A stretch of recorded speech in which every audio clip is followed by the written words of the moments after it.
Benjamin Netanyahu ইসরায়েলের ইতিহাসে সবচেয়ে দীর্ঘ সময়ের প্রধানমন্ত্রী, যাকে একসময় ইসরায়েলের ত্রাণকর্তা বলা হতো।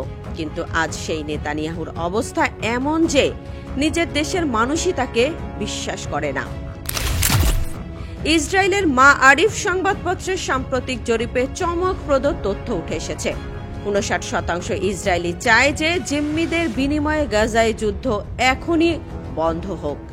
আর সবচেয়ে ভয়ঙ্কর ব্যাপার হলো, প্রায় ৪৯% ইসরায়েলি মনে করে যে নেতানিয়াহু যুদ্ধ চালিয়ে যাওয়া একমাত্র কারণ তার নিজস্ব রাজনৈতিক বিবেচনা। ইসরায়েল ডেমোক্রেসি ইনস্টিটিউটের অধ্যাপক তামার হারম্যানের মতে, নেতানিয়াহু ইসরায়েলিদের পূর্ণ বা আংশিক আস্থা অর্জনের ক্ষেত্রে ৫০% সীমা অতিক্রম করেনি। মানে কি দাঁড়ালো? ইসরায়েলের অর্ধেকেরও বেশি মানুষ তাদের নিজের প্রধানমন্ত্রীকে বিশ্বাস করে না। কিন্তু আসল সমস্যা হলো দুর্নীতির অভিযোগ। আগামী সপ্তাহেই নেতানিয়াহুকে ইসরায়েলের আদালতে সাক্ষ্য দিতে হবে। তার বিরুদ্ধে রয়েছে ঘুষ ও জালিয়াতির অভিযোগ। নেতানিয়াহু চেষ্টা করেছিলেন এই শুনানি এড়াতে, বলেছিলেন ইরান যুদ্ধের কারণে তার সময় নেই, কিন্তু হাইকোর্ট তার আবেদন প্রত্যাখ্যান করেছে।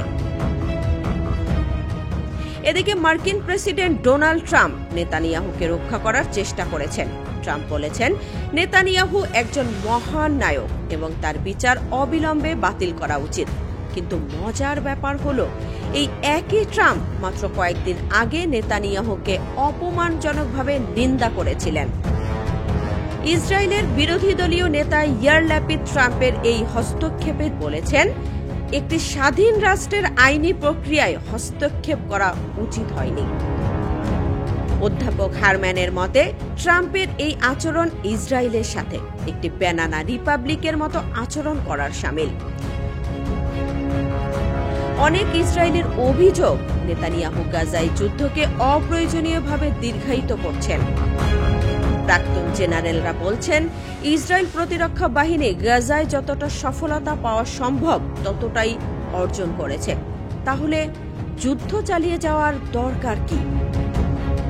এদিকে আন্তর্জাতিক অপরাধ আদালত নেতানিয়াহু এবং প্রাক্তন প্রতিরক্ষা মন্ত্রী ইয়োভ গ্যালান্টের বিরুদ্ধে যুদ্ধাপরাধের পরোয়ানা জারি করেছে। গাজায় হামাসের বিরুদ্ধে যুদ্ধে ৫৫,০০০-এরও বেশি মানুষ নিহত হয়েছে।